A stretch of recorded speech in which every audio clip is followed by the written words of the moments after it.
Welcome to MNS।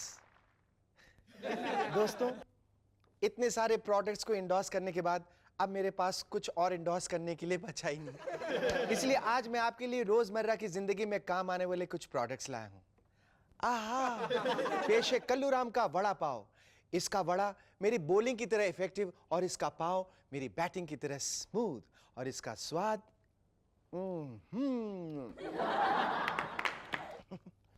बाल बच गया, बाल लेके जाओ। इसका स्वाद मेरी सेंचुरी की तरह exciting. Go get it from Kalluram बटाटा वड़ा सेंटर। और अब नई दिल्ली स्टेशन के सामने पप्पू पान भंडार के स्वादिष्ट पान। ये आपके चमकीले दांतों को एक नया रंग दे सिर्फ 24 घंटे में। बीटल टोटल का सुरक्षा चक्र। और ताकत और मजबूती के लिए मैक्सी टॉनिक, जो दे रग रग में जोश और तंदुरुस्ती। ये सिर्फ बिल मांगे मोर। अब आज का सचिन टेली मार्केटिंग यहीं खत्म होता है। फिर अगर किसी और ने मुझे साइन किया तो मिलेंगे नए प्रोडक्ट के साथ। तब तक के लिए मिलिए आज के हमारे गेस्ट से। हमारे आज के गेस्ट हैं सिंगर मोहम्मद अजीज और जयंत सलोनी ऑफ जस्ट मोहब्बत, वत्सल शेठ एंड जेनिफर कोतवाल। लेकिन उससे पहले जोरदार तालियां शेरू की और उसके रबर बैंड के लिए।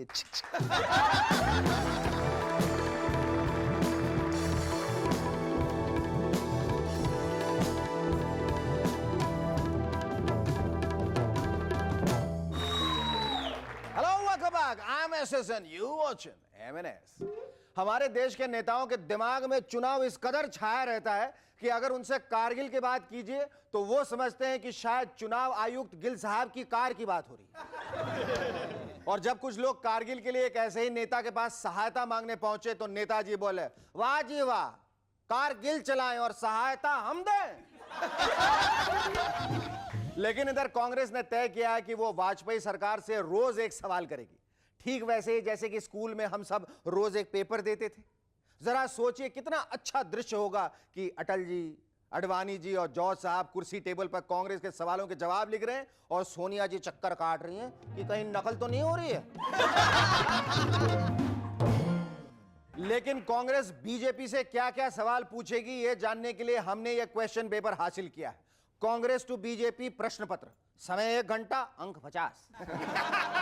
4 में से किसी एक सवाल को हल करना आवश्यक है। पहला सवाल, कारगिल या जयललिता जी या सोनिया जी पर 200 शब्दों का एक निबंध लिखिए। लेकिन प्रधानमंत्री जी को इसी विषय पर 50 शब्दों की एक ऐसी कविता लिखनी होगी जो सोनिया जी की समझ में आ जाए। दूसरा प्रश्न, अगर हमारे देश का खुफिया विभाग एक आतंकवादी या उपद्रवी या बदमाश का पता 1 महीने में लगाता है तो 1000 घुसपैठियों या उपद्रवियों या बदमाशों का पता लगाने में उसे कितना समय लगेगा? तीसरा प्रश्न, अगर देश के रक्षा मंत्री एक दिन में 3 अलग अलग तरह के बयान देते हैं तो 2 महीनों के अंदर वो कितने बयान देंगे और कितनी तरह के बयान देंगे? चौथा और आखिरी प्रश्न, अगर रक्षा मंत्री 48 घंटे में दुश्मनों को खदेड़ने की बात करते हैं तो असली में उनका मतलब कितने महीनों से? 1 महीने से, 2 महीने से या फिर 11 महीने से? पिछले दिनों हमारी क्रिकेट टीम के खिलाड़ी दिल्ली में इतनी अच्छी फुटबॉल खेलते दिखे कि लगा कहीं ऐसा तो नहीं कि इन सब का सिलेक्शन फुटबॉल के लिए हुआ हो, लेकिन ये जुगाड़ करके क्रिकेट टीम में घुस गए।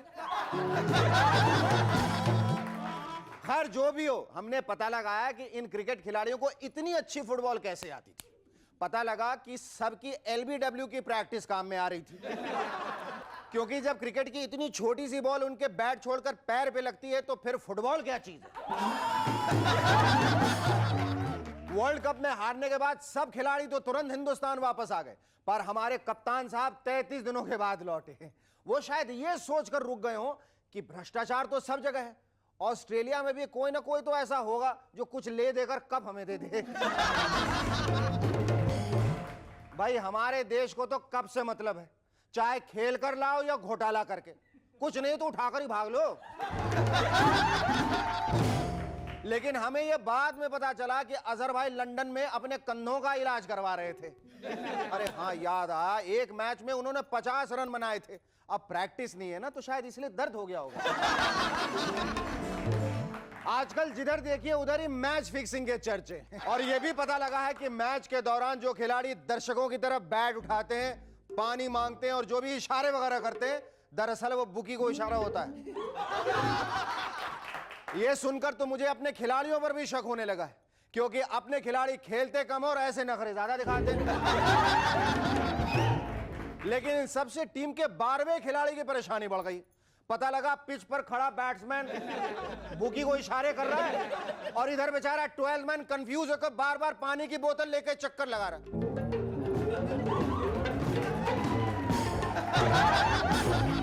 लेकिन मैं तो कहता हूं हमारे यहां के खिलाड़ी कभी मैच फिक्सिंग में इन्वॉल्व हो ही नहीं सकते, क्योंकि उनका तो हर मैच हारना पहले से ही फिक्स रहता है। और अगर कभी धोखे से जीत भी गए तो इन पर नहीं, सामने वाली टीम पर शक करते हैं कि अरे इंडिया जीत गई, जरूर सामने वाले ने पैसा खाया होगा। पिछले दिनों लंदन में 2 बंदर हामिद और मुन्नी पकड़े गए, जो ड्रग्स की सप्लाई और पैसा वसूली का काम करते थे। देखा विदेशों के बंदर कितने समझदार हो गए, और एक हमारे देश के बंदर है, खड़े खड़े दिन भर स्टैंड अप करते रहते हैं। लेकिन अगर यही बंदर हमारे देश में पकड़े जाते तो हमारे यहां तो प्रॉब्लम हो जाता, क्योंकि जैसे ही जज साहब इन बंदरों से पूछते, क्यों जी तुम्हें अपनी सफाई में कुछ कहना है, तो हामिद कहता, बस जज साहब इधर आदमी लोग को नहाने का पानी नहीं आता है, अपन अपनी सफाई किधर से करें। और अपन साफ सुथरा रहता तो फिर ऐसे पेट थोड़ी खो जाता।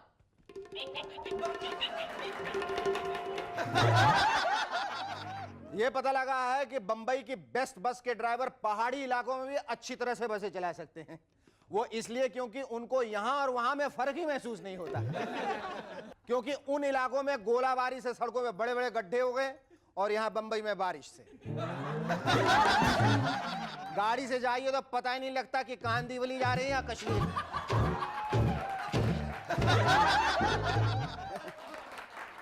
आजकल अपनी खुद की वेबसाइट रखना शान की बात समझी जाती, और अब हाल ये हो गया है कि पहले जिस तरह लोग एक दूसरे से मिलने पर उसे अपने घर बुलाते थे कि कभी हमारे घर भी आइए ना, आजकल कहते हैं कभी मेरी वेबसाइट भी विजिट कीजिए ना, कीजिए ना, कीजिए ना।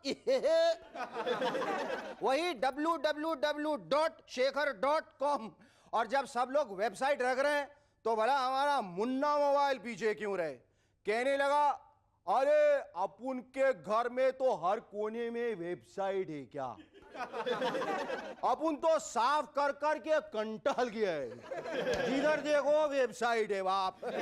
आज ये खोपचा साफ करो तो मकड़ी लोग दूसरे खोपचे पे तापड़ तो वेबसाइट बना लेती। पहले ये होता था कार खरीदने पे लोगों का सब कुछ बिक जाता था, सिर्फ अंडरवियर बचता था। लेकिन आजकल उल्टा है। एक विज्ञापन के अनुसार एक खास कंपनी का अंडरवियर खरीदने पर आपको एक कार इनाम में मिलेगी। ये अंडरवियर के बदले कार का सौदा पहली बार सुन रहा हूं। यानी कि अब तो कार से बाजार जाना भी बेकार है, वरना लोग कहेंगे अबे देख ले शेखर सुमन कितनी लंबी गाड़ी में जा रही है, लगता है आजकल होलसेल में अंडरवियर खरीद रहा है। Our first guest on M&S tonight is a singer who shares the same name as his childhood idol, late Mohammad Rafi. Ladies and gentlemen, please welcome the voice closest to Rafi Saab, Mohammad Aziz.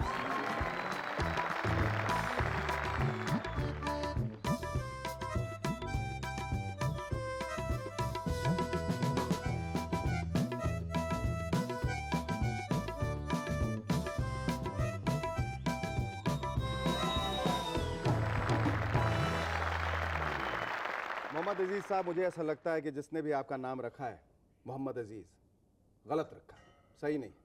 पूछे क्यों? क्योंकि आपका नाम होना चाहिए मोहम्मद हर दिल अजीज। आपकी आवाज़ सिर्फ एक खूबसूरत आवाज़ नहीं बल्कि रफ़ी साहब की आवाज़ को एक श्रद्धांजलि है। कब आपको एहसास हुआ इस बात का? सच तो ये है कि मुझे ऐसा कहते हैं लोग, और मैं समझता हूँ कि अगर इसमें ज़रा भी सच्चाई है तो खुशनसीबी है मेरी। आप काफ़ी जद्दोजहद करने के बाद जिस मकाम पे आप पहुँचे, जो मकबूलियत आपने हासिल की, जो शोहरत आपको मिली, वो तो मतलब आप मोहम्मद अजीज़ साहब जो गाते थे वो तो सबको मालूम था, लेकिन जो सही मकबूलियत थी, मतलब जो सही पहचान जो आपकी बनी, वो फिल्म मर्द से बनी, जब आपने शुरुआत की अमिताभ बच्चन जी के साथ, उनके लिए आपने प्लेबैक दिया। जी। तो ये दुगनी मतलब ये तो दोहरी खुशनसीबी जिसको कहते हैं। खुशनसीबी क्या, मुझे आज तक लगता है कि जैसे मैं ख्वाब में हूँ। क्योंकि आप सोचिए कि कलकत्ते में था, स्टेज प्रोग्राम करता था और ख्वाब देखता था रेडियो। उन दिनों तो रेडियो का ज़्यादा जी था, जी जी बिना का ये बिल्कुल वो। बिल्कुल। तो मैं सोचता था कि कभी मेरी आवाज़ फिल्मों में आए या रेडियो में आए। ऐसा आप सोचा करते थे? हाँ। हाँ।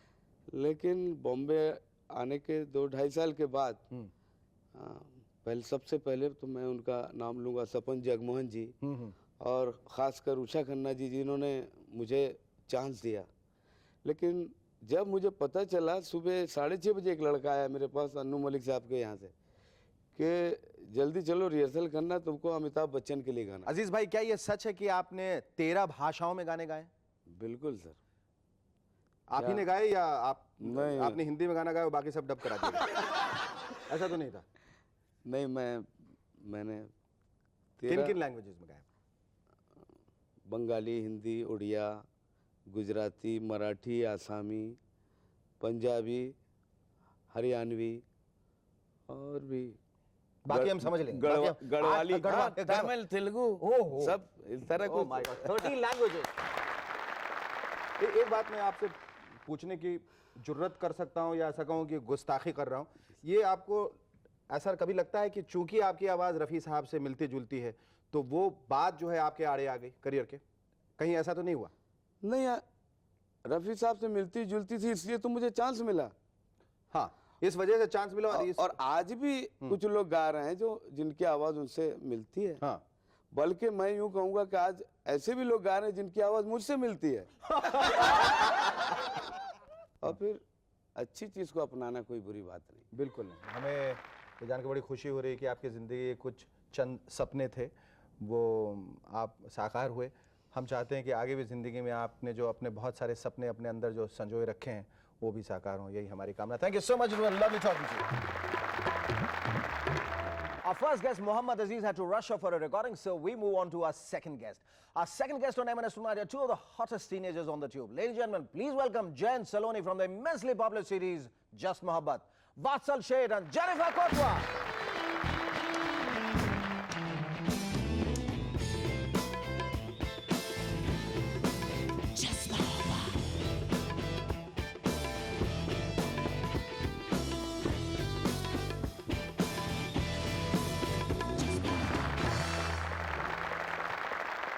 Tell me, Vatsal and Jennifer, now that both of you have become very popular, how much has life changed around you?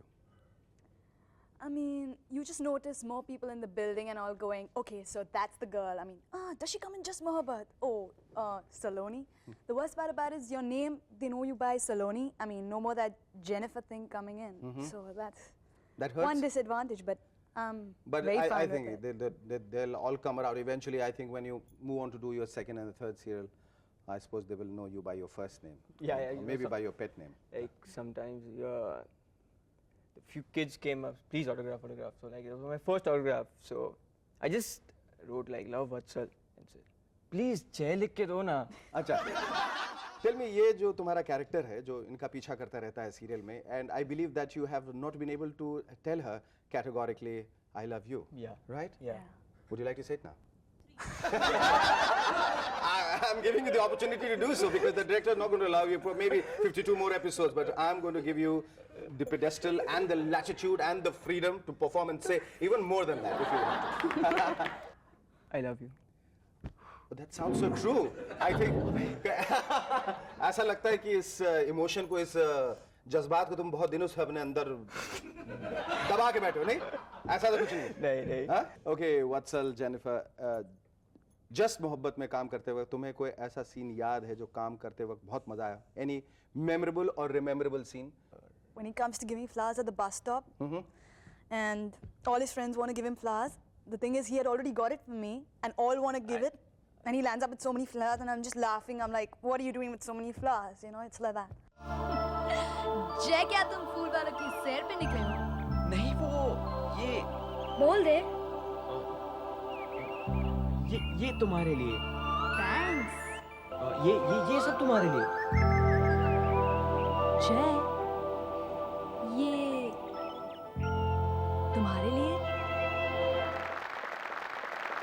Okay, Jay and Saloni. Oops, I'm sorry. Vatsal and Jennifer भी बहुत माहिर हो, सुना कि सबके पढ़ लेती हो. When you meet a person, can you almost guess that ये किस sunsign का है, ये इसका sunsign क्या होना चाहिए? ऐसा तो नहीं है, पर अगर आप मुझे अपनी सनसाइन बता दे तो अगर मैं ना बताऊं और आपसे पूछूं कि मेरा sunsign क्या है, तो क्या तुम बता सकोगी? I can make out you're a Saggy. Oh, great! Yes, she gets it right. Yes, I'm a Sagittarian. Tell me, why do you want to pursue? You want to become a software engineer. Why not Yeah. acting? Acting was my hobby, and it will be my hobby. हमेशा तुम्हारे लिए hobby रहेगी. तुम्हें ऐसा नहीं बचपन लगता है कि से- आगे जाके तुम्हें बहुत किसी बड़ी फिल्म का ऑफर मिले, तुम कहोगे नहीं मैं तो इंजीनियर बनना चाहता हूँ. Like I engineered myself to be an engineer. नहीं, मुझे बचपन से ही बस कंप्यूटर और सॉफ्टवेयर इंजीनियर बचपन से मेरी तमन्ना थी कि मैं बनूं बड़ा होके he's good software at design करूं. He's good at computers. जो चाहे कुछ हो जाए, चाहे मतलब ऊपर से ऑफर आए, हॉलीवुड से ऑफर आए, हमारा वत्सल जो है वो अटल रहने वाला है. वो कभी इस बात से नहीं हटने वाला है कि वो उसे सॉफ्टवेयर इंजीनियर बनना है. हाँ? Are you people planning to do a show together besides just Mohabbat? No? Would you never like to know. do? Would you like to work again? Love to. Love to. Thank you so much. It was lovely talking to both of you.